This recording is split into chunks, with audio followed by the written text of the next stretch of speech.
Okay, so I'm going to do the demo for the French toast. Your French toast recipe calls for 2 large eggs. What you're going to do is you're going to crack them into your bowl, and then you're going to whisk them. So I'm going to crack, make sure that there are no shell in there, and then put it into a garbage bowl. Crack the second one. Alright, and then I'm going to whisk when I have a whisk. Okay, now we're back with the whisk. So I'm going to whisk together these eggs until it's all one color.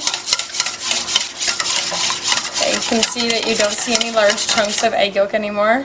So now we're ready to add the rest of our ingredients. So I have a half a cup of milk here. I'm going to pour that in.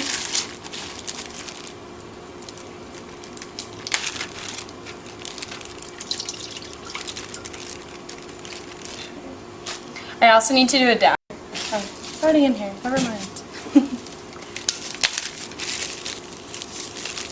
So you'll just grab a pinch and get enough salt in there. And then you're going to add your sugar, which is already combined in here. Okay, so I'm just going to whisk this together. Get all 3 of those ingredients mixed up. And then later I will show you how we're going to do this with the skillet. Okay, so now I'm going to show you the skillet part of the French toast.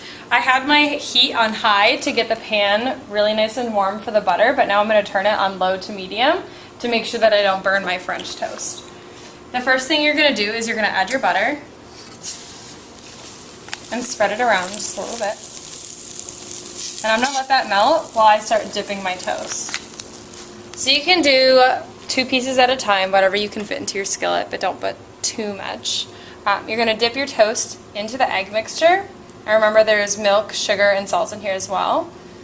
But you don't want your toast to be too saturated with all of the egg mixture, so I'm going to let it drip off a little bit.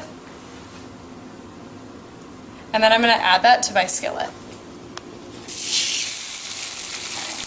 And while that side goes, I'm going to do the other piece of toast.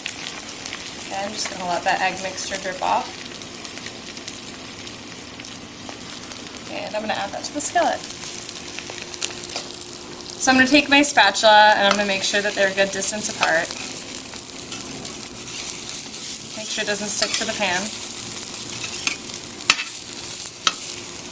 And I'll let that cook for just a little bit. Okay, so if you look at the pan, you can see that the first piece of French toast that I put on there was done, so I flipped it over. And I'm going to show you guys flipping the other.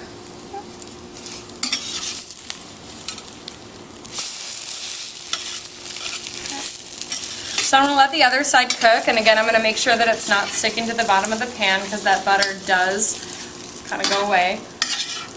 And I'll let the French toast cook until those are done, and then you'll have 2 other pieces of bread that you'll add to the egg mixture and just do the same thing again.